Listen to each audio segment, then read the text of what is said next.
Court থেকে সমাধান দিব মেহেরজান আসলে কার বউ। না না, আমি মেহেরজান রে কোর্টে উঠাতে চাই না।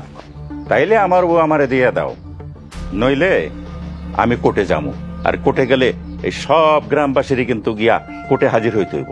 না, এইসব ঘটনা কোর্টে গেলে গ্রামের ইজ্জত থাকবো না। না না, আমি আপনার কথা মানি না। তুমি না মানলে নাই, এসব নিয়ে আমরা ভাবি না। আচ্ছা, রাজা তো মেহেরজানের তালাক দেয় নাই, তাইলে মেহেরজান ফজল গাজীর বউ কেমনে হইল? এইটার জবাব মেহেরজান কোর্টে দিব। আমি তো এর সবের কিছু জানতাম না, আমি শুধু মেহেরজানরে বিয়ে করছি। শোন রাজা, এই মাইয়ার মামলা যদি কোর্টে ওঠে, এই মাইয়ার কিন্তু জেল হইব। না না, আমি মেহেরজানের জেল চাই না। তাইলে সমাধান এখন একটাই, মেহেরজান রে গাজী সাহেবের সাথে দিয়ে দাও। হ্যাঁ, এই জেল জরিমানার থেকে তার সে গাজীর বাড়ি যাবে ভালো। রাজা যদি ঝামেলা না করে তাইলে মেহেরজান মেসে যাইব। রাজার থেকে তালাক না নিয়া মেহেরজান কিন্তু গাজীরে বিয়া করছে, আইনের চোখে কিন্তু মেহেরজান অপরাধী। তাইলে গাজী সাহেবের কথা দিতে হইব, ফজল গাজী মেহেরজান রে কোন শাস্তি দিব না। মেহেরজানরে জেলে দিব না, আপাতত এতেই খুশি থাক তুই। আপনারা কেউ আমারে কিচ্ছু জিগাইলেন না? তোমার আবার কি জিগামু? তুমি কর কিছু সুযোগ রাখছো? একজন খুনিরও নিজের পক্ষে কথা কওয়ানোর সুযোগ থাকে। আপনারা আমাকে গ্রামে বিচার করতে আইছেন, আপনারা আমার মুখে কিছু না হইলেই আমার শাস্তি দিয়ে দিলেন। মেহেরজান, তোমার কিছু কর থেকে তুমি কও। রাজার লগে বিয়া হওয়ার আগে আমি আমাকে পাশের গ্রামের বাবলুরে ভালোবাসতাম। গ্রামের লোকজন আমার লগে বাবলুরে দেখা আমাকে লেগে সালিশ বসায়।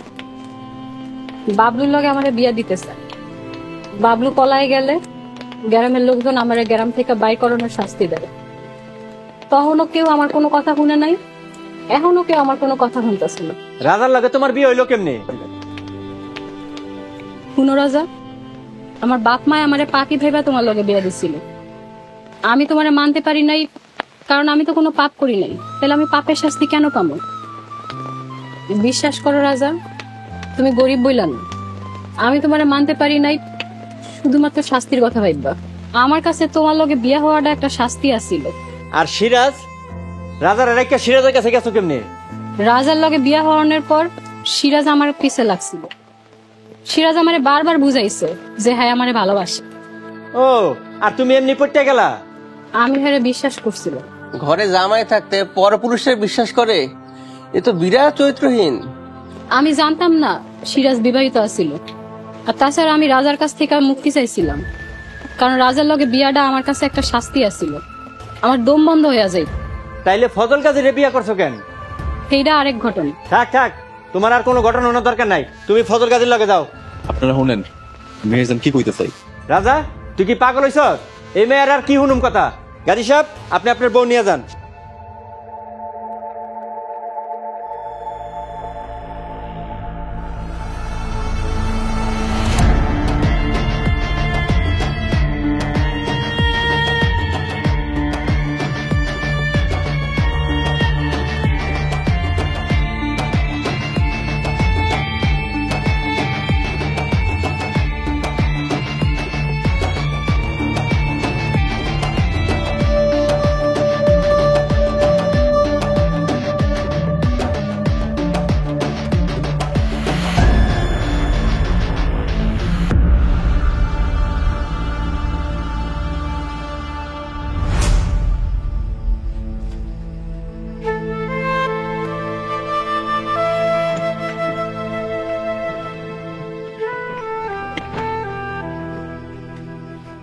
শোন, ভালোভাবে পাহারা দিবি, কোন রকম যেন ছল ছাতুরি করে পালাইবেন না পারে।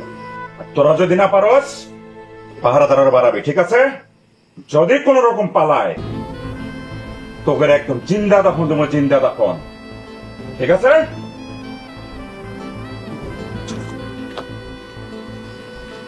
ঠিক হয়ে গেছে। হ্যাঁ, একটা তালা লয়ে তাড়াতাড়ি যা।